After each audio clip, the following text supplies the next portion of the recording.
Welcome to the Biotech Startups podcast by Exceeder. Join us as we speak with first-time founders, serial entrepreneurs, and experienced investors about the challenges and triumphs of running a biotech startup, from pre-seed to IPO, with your host, John Chi. My guest today is Alfredo Andere, co-founder and CEO of LatchBio. LatchBio provides a modular and programmable data infrastructure to accelerate biopharma R&D, enabling scientists to analyze biological data faster, more efficiently, and at scale, all without touching code or cloud infrastructure. Before founding LatchBio, Alfredo studied electrical engineering and computer science at UC Berkeley, where he developed a deep interest in biology, data infrastructure, machine learning, developer tools, and the intersection of the four. Driven by the belief that software and data are revolutionizing our understanding and interactions with biology, Alfredo is helping build tools that push the forefront of the biocomputing revolution. With a strong background in both software development and machine learning, Alfredo has helped LatchBio become a go-to platform for biotech companies that need to quickly and easily analyze complex biological data, making this a series that listeners won't want to miss. Over the next 4 episodes, Alfredo reflects on what it takes to build a biotech startup without a traditional life sciences background, the value of deep user research, and how early customer conversations shaped LatchBio's direction. He also shares insights on enterprise sales, the importance of speed and iteration, and how narrowing their focus helped LatchBio gain real traction. Today, we're diving into Alfredo's early days growing up in Mexico, how his love for math led him to UC Berkeley, and why his first semester nearly convinced him that he didn't belong in the EECS department. We'll explore the power of community, the mindset shift that helped him push through, and the curiosity that sparked his interest in AI, ML, and eventually biotechnology. He also opens up about the formative experiences at Facebook, UCSF, and Google that helped shape his career, and how his drive to tackle complex, unsolved challenges in biology and healthcare ultimately pulled him towards the life sciences. Without further ado, let's dive into this episode of the Biotech Startups podcast.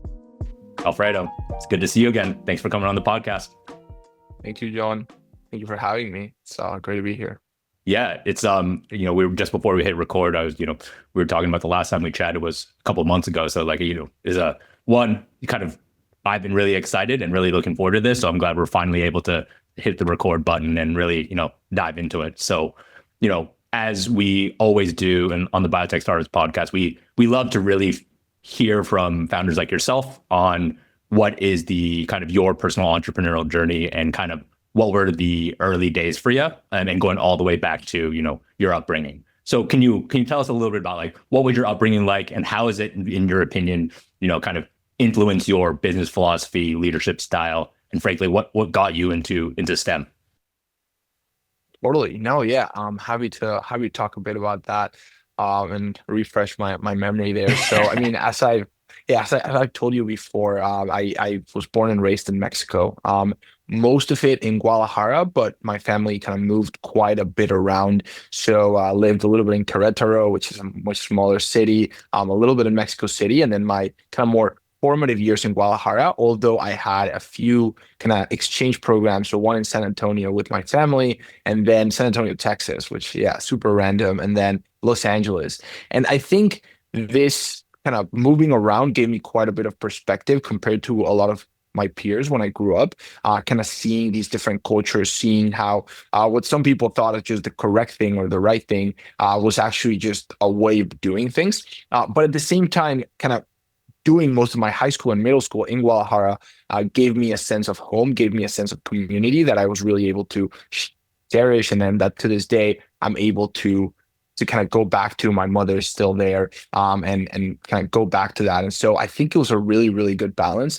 In terms of my growing up, I mean, it wasn't really that eventful. As you sometimes read about these kind of, you sometimes read about these founders, and they kind of have these they knew from the moment they were born that this person was just special, or they were running a business when they were 7 years old. It's I really my childhood was not like that. I did get a lot of love from my parents. I think that is both my mom and my dad, but especially just my mother always gave me the most unconditional love I probably will ever receive in my life. I always had a lot of freedom on what to do and then how to do it. When I was young and wanted to quit soccer, my parents were yeah, that's fine. When I wanted to study some special thing, they were they will always encourage me. And told me that I could do anything I wanted but the what I would do really wasn't that question. It wasn't super guided, but there was a lot of discipline to generally be a good person, so an honest, hardworking person, and always like my parents will always love me as long as that is true. And within that, there was a certain discipline to do great things and to do things as best I could. So it wasn't about a certain bar that I could meet or like, oh, you have to go to this great university or you have to get this specific great job. It was just like, whatever you do, put your best effort towards it. You're capable of doing whatever you set your mind to. And then as you go out, just do it. And I think those concepts combined with a deep curiosity, which I've always had since I'm young, and then it's always been nurtured by my dad and my mom, created this deep sense of respect and admiration for the people that had built large, impactful projects in the world. Since I was little, I really looked up to, I started reading biographies. I remember the first one was like from Steve Jobs, then the Elon Musk one, the early one, so the Ashley Vance one, the Everything Stores with Jeff Bezos, and all of these, like I was obsessed with these, and I would read these people, and I was just obsessed and over how they had built these incredible things by just setting their minds to it. And so that I think nurtured a deep ambition combined with kind of what my parents taught me. Yeah. That's awesome. Like honestly, like I wish I had the foresight to read those biographies earlier in my life. I was far later. I was like, oh crap, there's like a lot to learn, like that you can learn from these books. I think it was probably like the Founders podcast, or, it's been said across many podcasts, but like, and I think Charlie Munger even talked about it, but just like the value, the return on investment on a biography is massive. Like you can go to your bookstore, you can go to Green Apple Books, like, and get it used. And you're just like, okay, this is like, a couple, like $10-15, and it can like truly shape the trajectory of what it seems to be your one, not only your personal journey, but also your, professional journey. And as you were, soaking this up, as you're, and it sounds like you're, kind of bouncing around a fair amount. I guess before we kind of like talk about how those stories and journeys influenced you, how much time were you spending in Mexico versus like being in San Antonio and Los Angeles? Would you say like 75% in Mexico and then like summers in the United States? Kind of how was your time split? Yeah, totally. I mean, it wasn't really, I wouldn't even see it as like it was split. It was really, I was Mexican and I grew up in Mexico, and I apart from like those exchange years in the US, like I lived for 2 years in San Antonio when I was like 12, 13. Cool. And then 1 year in LA when I was like maybe like 15. But apart from that, all of my time was spent in Mexico. I really didn't even imagine ever kind of growing up or making a life in the United States. And yeah, I was just I lived a good life in Guadalajara and then previously in Querétaro, and yeah, mostly just from a Mexican perspective. I did kind of travel to the US and visit different cities as a tourist, but was mostly just born and raised in Mexico.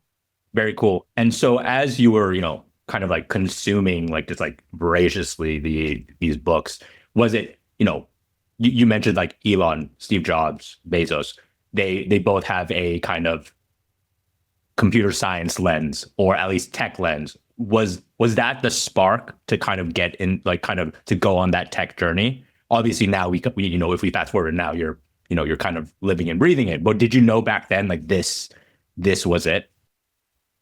And that's fascinating because it's a very good approximation, honestly, of what happened. Initially, it was more from from an admiration perspective of what they were building. So it actually starts a little bit younger. So when I was like 10, 11, I was already a huge fanboy of Apple, particularly, and technology as a whole. But really, just Apple is a very easy thing to follow. Like when you're a young kid, you don't know where to look, but Apple is doing kind of this yearly keystone, like a presentation, a keynote presentation where they like show you what they're working on, and you can get excited about it. And I would buy the magazines, and I would kind of like read the rumors, and I was like very, very young. And so by the time I was like, I was like 13 and I read Steve Jobs' biography, I was just like already a lot of context into kind of what Apple was. So then being like, oh wow, someone built this from scratch. Like someone, this wasn't like when you were, this sounds obvious, but like when you're a young kid, like these are not obvious concepts. And so being like, oh wow, someone like this was nothing, and then someone built it, and now it's this thing. It was just incredible to me. And so, yeah, that was really the early days of me really looking up to technology. And then as I read more about these admirable people, I was really in awe every time. I remember I would cry at these books. I would cry at the most dramatic moments, and obviously fantasize these people to the point where I remember where I was when Steve Jobs died. And I remember just like feeling like wanting to cry. I was at a gym in LA. I remember very particularly. And so I really looked up to these people, but I was in Mexico. And so when you're in Mexico, computer science, computer engineering, especially like 5, 6, 7 years back, it wasn't really a thing. The closest thing was mechatronics engineering, but really all the parents and people you look up to in Mexico, they're doing business. They're mercantile people selling. My uncles sell dried goods and spices and big scales of it, but it's very kind of commodity businesses that you can then develop into these large mercantile businesses. And that's what my grandpa did. That's what my uncles did. That's what most of my parents' friends did. And so thinking about studying computer science, coding, it was these abstract concepts that I read in these books, but weren't really a thing. And so it wasn't really until an older friend of mine was thinking of studying in the United States that I found the idea very compelling, still not from a CS perspective, but just, hey, that looks like a really competitive, hard thing to do. I'm curious to explore it more. And as I started exploring it more and going into that route and decided that I wanted to study in the US and start applying to these universities, when you apply to a lot of them, you have to choose what you're going to study. And at that point, when I was choosing and going through the catalog, I was like, oh, wait, I can just study that thing I never considered, because there it is a thing. And so I applied to most universities as computer engineering or computer science, even though I had very little idea what coding or developers actually did. I was like, that seems like the thing I would like. And thankfully it ended up being true, because it was super different from what I thought it was. Yeah. But yeah, so that's the long-winded story. That's really fascinating. And something, before we get to the UC Berkeley era, I'm like curious about your high school experience. I know you went to an international high school, and for those, Berkeley has a very famous CS and EECS program, and I think and I having done even and bio or like MCB kind of MCB stuff at Berkeley, going into that, I had already done a lot of like bio stuff. So I can't imagine coming from, and you can correct me if I'm wrong, from a high school where CS wasn't a kind of perhaps pervasive or just a part of the curriculum, and then going straight into EECS at Berkeley, it's the equivalent of like, that movie 300 just getting kicked into the lion's den or whatever it is, or just you're just airdropped into the deep end. So, maybe before we go into the Berkeley stuff, like tell me a little bit about what your high school experience and your international high school experience. I know you also were pretty active there outside of just like core curriculum and extracurriculars. You had set up that forum as well. So can you talk a little about your high school experience? Yeah, totally. And it's really funny that you mentioned the 300 analogy and just getting dropped into that. I'll talk a little bit more about that when we get into Berkeley, but just telling you a little bit about my time in high school in Mexico. To be clear, at the time it felt completely normal. It was just I was born and raised there, and that was just the thing you did, the high school everyone went to, or all my friends went to. And so now looking back at it, I do realize it's pretty different from most of the experiences from my friends in the US who went to public schools and these were these large public schools. But at the time, it felt completely normal. So the main differences, or the big differentiators, are it was an all boys Catholic school. It was about, I think my class was about 30 people. 30 to 50 people. It was very small. The whole high school was less than 200 people. There was no uniforms. You just wore a suit every day. Suit and tie. Yeah, just a suit and tie, whatever suit and tie you wanted. And that was kind of and they would, like, if your hair touched your ear, they would not let you in. So I currently could not get in. And then if it would touch your forehead, you also could not get in. And then if you were shaved, if you were not shaved, so this wouldn't fly. I just very like strict in that sense. And I like to think that it prepared me for the bureaucracy of biopharma. Yeah, I can imagine. Yeah, a little bit, Yeah. But no, in seriousness, those teenage years, they're some of the most formative years of your life, right? For any person. And so it's hard to separate who I am from like what did those particular years teach me. But if I had to pinpoint one thing, is it taught me a lot about people. The way you succeed, even in school, is still has that mercantile vibe that you get from Mexico, right? Again, as I told you, most of my parents' friends were people that did some kind of business. And then most of the people you surround yourself with, or the successful people you look up to, are business. And when you're a mercantile country, something that it kind of goes under indexed is that a lot of that business is really done through relationships. Like you don't sell dried goods. You don't, or you do by having the best technology, but you really don't. You sell it by having the best relationships and really taking care of both your people and the people you interact with on the day-to-day, and then the people you work with, and having those great relationships that you develop over many years, to the sense where they give you opportunities, you give them opportunities, and it's all very relationship and community focused. It's not very technology focused. You don't get forward by having the best product, but by knowing the best people and building these deep relationships with them. And so high school was all about that, just building these deep relationships with the people I was with, the people I was working on projects with, the people I wanted to be like, and I wanted to help from in some way or another. And then the people that actually just would work with me and I was going to school with. And so it really was I think in the US high school, I might have turned into a very kind of inner side. It's not inner side. Like I would have turned into a very quiet, studious kind of robotics kid who just like spends all my time maybe like tinkering with robots, or with, I don't know, the US high schools have all kinds of like interesting curriculars. In Mexico, I was forced to really become more social and more higher EQ, learning to read a room and really learning to kind of blend into what was the thing at the time to be successful and to both socially and then in my career. And so it was a very special upbringing for sure, and taught me a lot of different things that then changed a lot in Berkeley. That's amazing to hear, because I think having grown up in the Bay Area, it's like the primary kind of like, you're talking about the mercantile business kind of culture in Mexico, but growing up in Berkeley, it's like tech. It's just like, yeah, that's it. Like, my childhood friend's father was like employee 13 in Genentech. The other, like, wow. Yeah. So like, but it's just because of where we are, right? It's kind of like, right. It's just like, right. It's just a causum of this, right?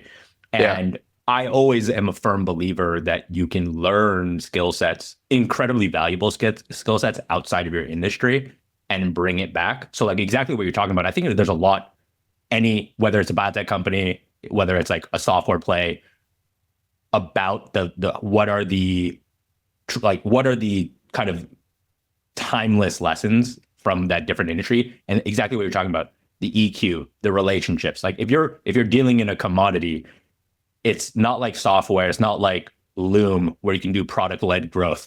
Like you can't do a PLG motion on perhaps like a textile. Like it's hard to design that in by design. Yeah. And so I love that you learned that. And I'm going to imagine if that doesn't come naturally to you, it could probably be a harder thing to learn. But I've always thought that like kind of rounding out that skill set, even if it's not, necessarily what you're built or born like naturally inclined to do, I think is incredibly valuable. And that is a very kind of interesting causum too, because I think for me, I'm thinking about my experience growing up in Berkeley. So you described school. So I went to Berkeley High. Like Berkeley High was quite the opposite, where it was like, I think when I was there, the total, there's like 3,500 students. Wow. Yeah. 100x more. Yeah. Yeah, 3,500 students. And you can imagine how chaotic that could be. Yeah. Like, it was super chaotic. And, you talked about that we had the opposite of, wearing a suit. You can frankly do whatever you want. You can just like do whatever you want. And I think, part of that experience, I think, was allowed, and kind of, it reminds me of your kind of how your parents kind of let you got free reign to just whatever interests you, you can run with it. That's what I reflect on my time at Berkeley High, which is like, you're allowed to just explore, but there are consequences. Like it's like they'll let you make mistakes, and you're going to deal with those mistakes, and then you learn really fast what like consequences are. But that, I think, life comes at you fast, and so with that, for me at least, a lot of my friends are in food, wine, and hospitality. And if I wasn't doing Exceeder, I would probably be involved in food and wine. Just like kind of being in the Berkeley area, that's just like what people kind of are into. Yeah, like absolutely. Like childhood friends, would work at Chez Panisse, and that restaurant on Shattuck, in fine dining, and a lot of them are still like in dining, whether it's fine dining or otherwise.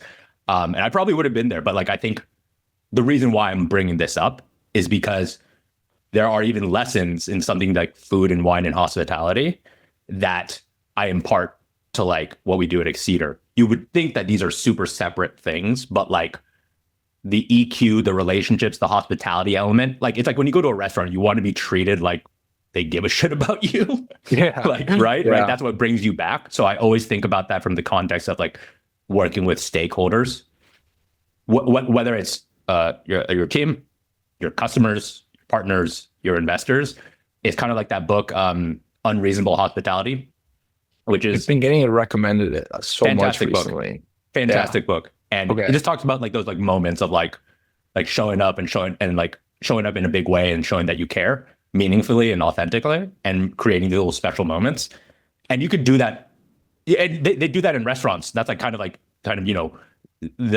kind of the example they gave in the book is like when someone at 11 Madison Park, the super fancy Michelin restaurant, they're talking like the conversation that was being had at the dinner table, and they're like, man, our trip, like we're sad that we have to leave New York. The one thing that we didn't get to eat was, I think it was like halal cart, and someone heard that and like ran like and got halal and like prepped it, plated it, and got it to them. Right. It's incredible. Yeah. Right. So, but you can design these moments, right? Mm-hmm. That's like, that's a food and wine kind of hospitality example, but you can design these moments outside of that. And of course, yeah. Right. And so I'm going in a bunch of different directions, but it's like, again, like you learn the EQ, the relationship, the mercantile business style. And I'm going to imagine there are ways you can weave that in even to something that's like more tech oriented, which is, I think, probably a competitive edge or a moat that you can design versus, just like kind of doing what everyone else is doing. So sorry, that was a big windup, but and I realized I just kind of just like, went in on there, but I am interested in while in high school, you created a pretty badass forum. It almost looked like a TED Talk. Yeah. Can you talk about that? Yeah, I'll just do a quick comment on everything you said, because I think we'll come back to it. We'll come back to it later when we're talking more about Latch, but that is something we kind of have taken to, hopefully, to the extreme at Latch, and it's pretty fascinating to watch. I sometimes wonder, like, why do more people not do this? When you said that story about the halal card, actually reminded me of our of one of our engineers who the other day, his name is Rahul, but the other day, like some execution for a customer, we run workflows, and I won't get into that, but some execution failed. By the time the customer realized it, we had already looked at the execution, seen through the logs, investigated it, seen what had gone wrong, and then he had emailed the customer like, hey, just so you know, you put in this parameter wrong, I already went in, fixed the parameter, and reran it for you. And so by the time the customer woke up, this had already happened for them. And I think our customers really appreciate that, even if it's not in a direct way. So that's we'll get more into unreasonable hospitality later. I love that. I love that. And it's kind of like a thing of it's doing the unscalable. Yeah. Right. Yeah. It's not totally. just the expedient thing to do. Like that is that's a hard to scale thing, but that's what matters ultimately. Exactly. So I love that. No, yeah. It's something probably we won't be able to do when we're 1,000 people and like thousands of customers, but for now we can, and we just try to do that. And yeah, in terms of Emprendiendo Jóvenes, it's kind of a high school event, which was really incredible to learn, to create. But I will say a few learnings from it. The biggest one by far is I think there's this concept that I really enjoy that flies around sometimes on like motivational social media, but people don't take as seriously as they should. It's like you are 1 or 2 degrees of connections away from almost everyone in the world, right? Any important person in the world is probably 2, maximum 3, but really 2 connections away. And the other thing is you are really like about like that one connection and then about 20 email follow-ups away from a conversation with anyone in the world. And so the reason I say this is because that was kind of my main learning from organizing this talk, where, okay, to give an overview, I guess I should have done that first, but to give an overview, we organized this talk where we first raised a bunch of sponsorship money to bring in these inspiring speakers and then bring in all these students to listen to those inspiring speakers. So it ended up being up to 4,000 attendees in my last year, and really hopefully inspire these students to transcend and do cooler and bigger things. And so we ended up bringing in 2 past Mexican presidents, which I got to meet personally and have dinner with. We ended up bringing the founder of Waze, Yuri Levine, which at the time that was the first time I heard start with the problem, not with the solution. And that you'll see that trend kind of keep going. And it's, at the time, I didn't really know what it meant, but now thinking back to his presentation, I'm like, oh, okay, that's what he meant. It's crazy. Yeah. But all these little pieces, but the biggest thing it taught, well, it was the early starts of sales, because I had to do a lot of email follow-ups and email reach outs to get those sponsors so that we could kind of pay for the conference, because students don't have a lot of money. And so that was another learning of like, hey, these people have a lot of money, like adults at the time I was a high schooler, have like a lot of money for these things that to you seem small or not that significant, but for them, for some incentive or another, it might be the numbers are just much bigger than you initially can imagine as a high schooler. And then, the biggest learning was just like when we needed to get the speakers. So how do you get someone like a president? Well, you start tapping your network and you're like, hey, do you know this person? Not, can you introduce me? Like, can you get them a message? Can you tell them? And then just continuing to follow up and doing that like incessant just follow up to these people up until the point where you inspire them. And one story that inspired me a lot is some other people that were organizing an event in Mexico City, not in Guadalajara.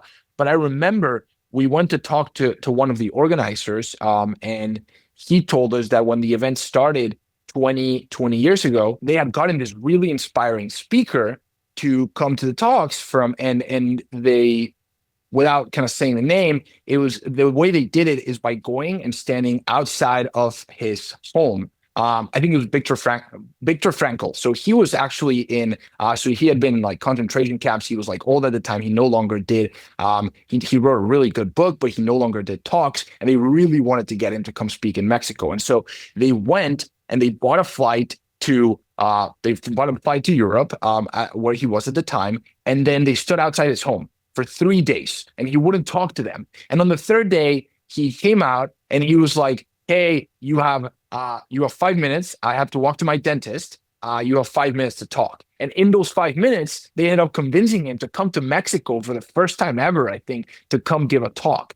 And I always think back to that story that they told us, because it really is true. Like when you look at sales, and especially enterprise sales, like there's just times where I've been like, hey, I'm going to be in Boston. Like, do you want to grab dinner? And then if they're like, yeah, I'm down. You're around. And I'm like, okay, well, booking a flight now. Like, I need to meet with this person. And so it really is a lot about persistence and just like being very like just finding your network to be connected to anyone that you want to talk to. And so that's kind of what the main learnings from that event.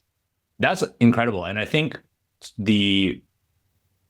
especially now with the age of like how interconnected everyone is on the internet, like I think for any listeners out there, is like you would be surprised. You'd be completely surprised at how close, like exactly what you said, how many degrees of separation there are, and how you can persistence does pay off.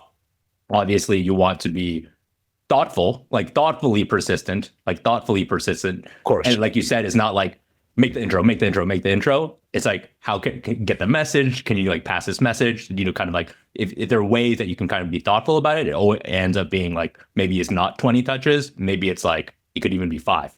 And I think too, and those are incredible lessons to learn early on, because I learned that lesson like way later, And I think it was, for me, it was like a self-conscious thing where I was like their time is so valuable. My time is not valuable. I'm probably wasting their time. It was kind of like this thing where I was just like, I don't want to waste their time. I'm like a burden on them.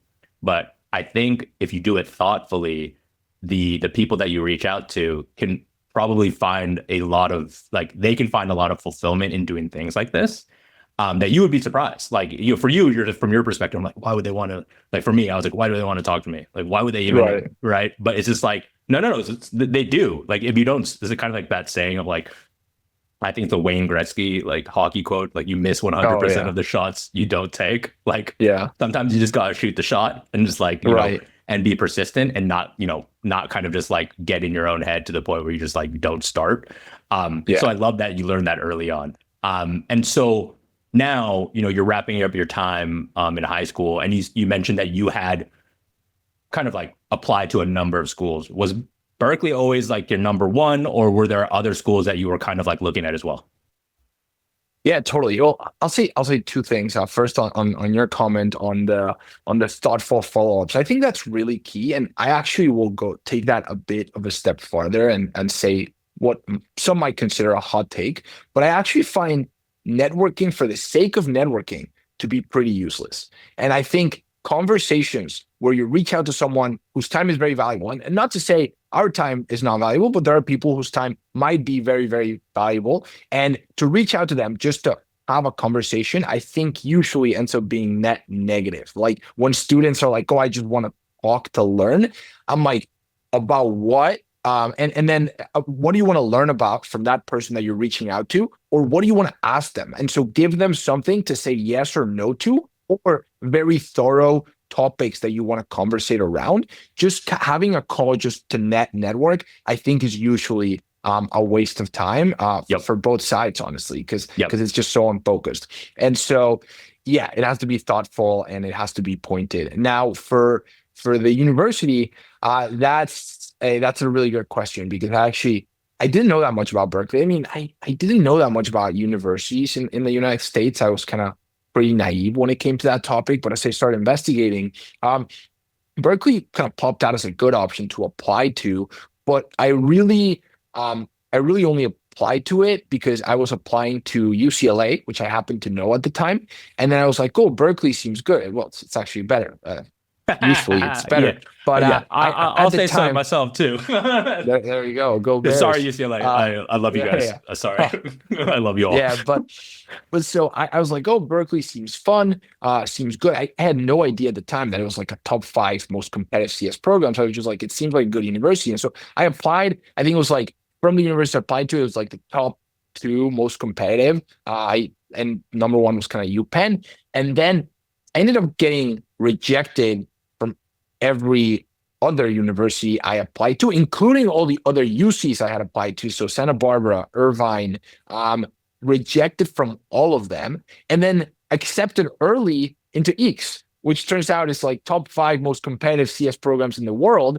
And so you might imagine my choice ended up being pretty simple. And to this day, I have no idea what Berkeley, or particularly a Berkeley recruiter, probably saw differently in my application than literally every other university.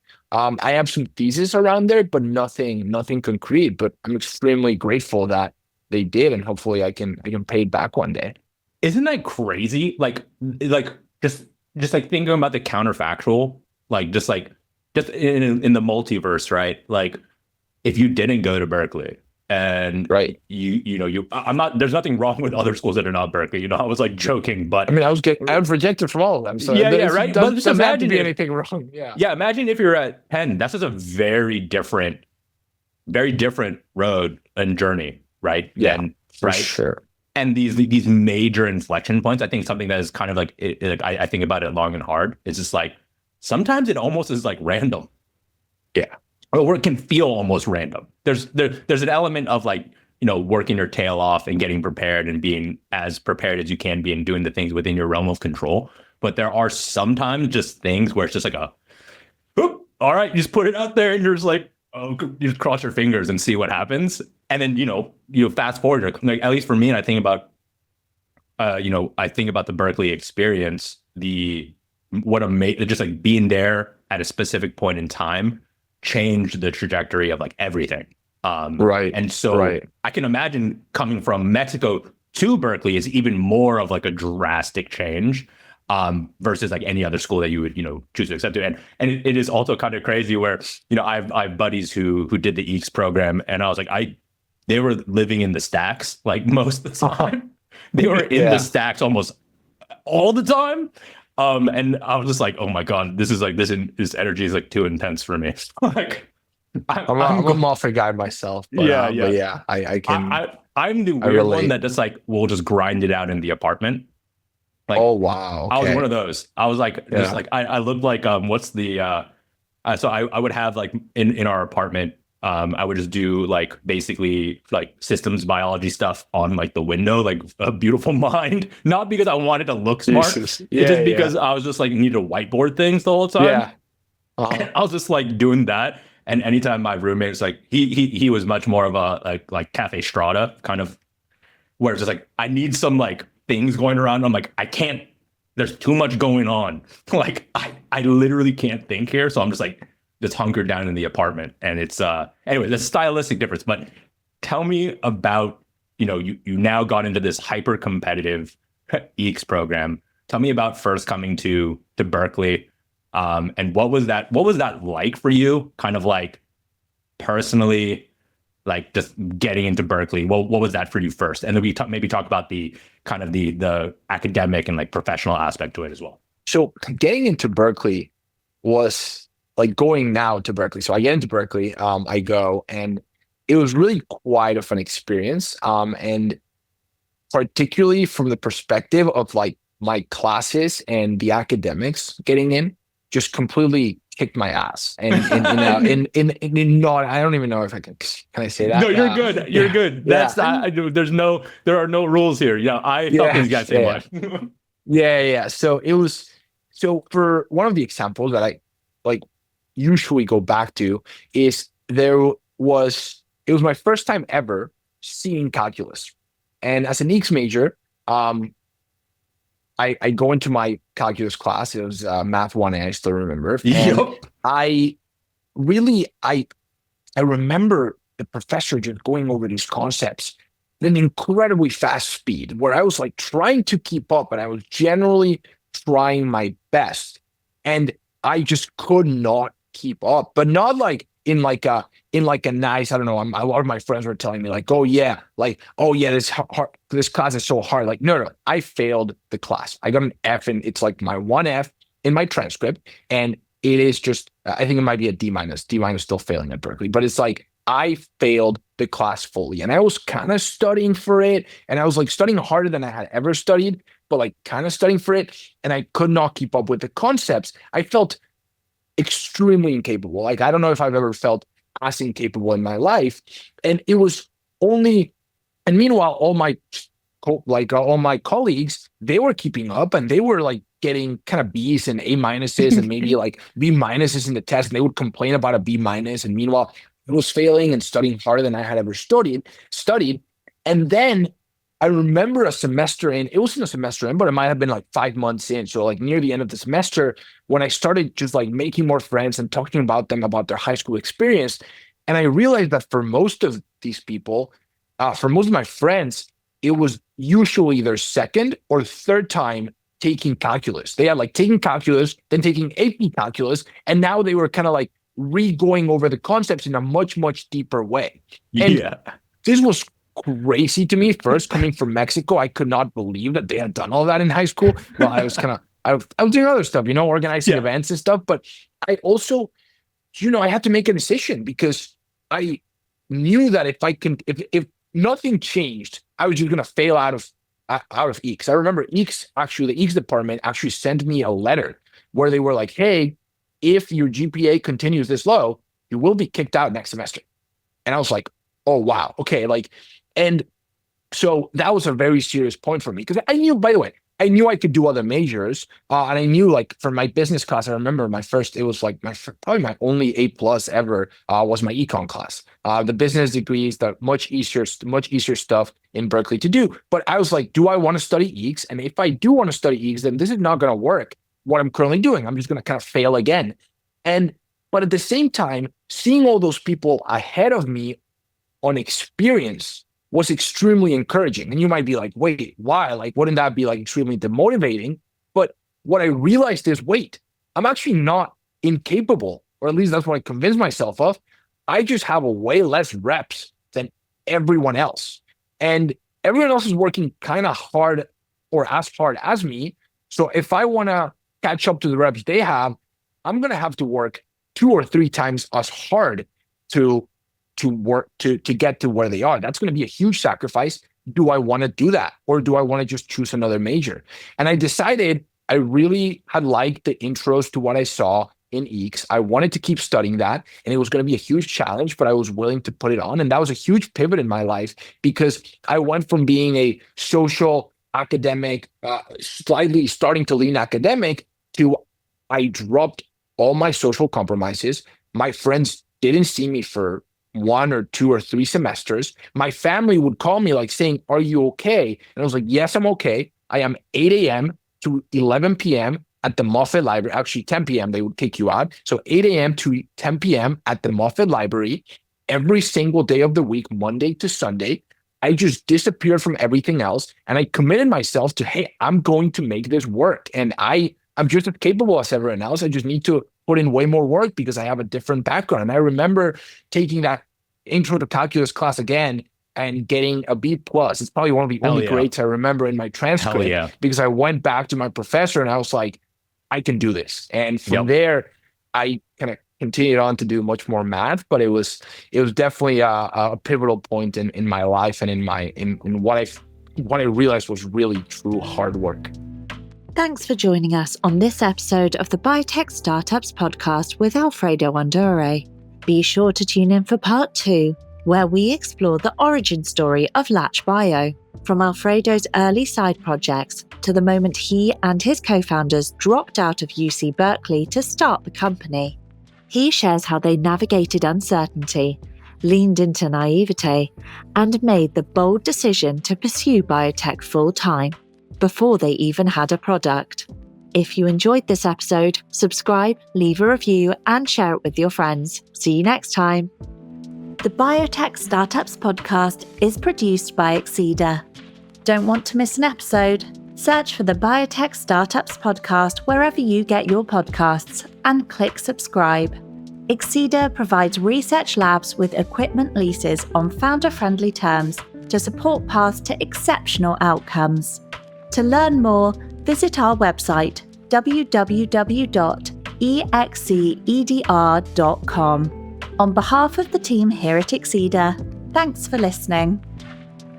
The Biotech Startups podcast provides general insights into the life science sector through the experiences of its guests. The use of information on this podcast or materials linked from the podcast is at the user's own risk. The views expressed by the participants are their own and are not the views of Exceeder or sponsors. No reference to any product, service, or company in the podcast is an endorsement by Exceeder or its guests.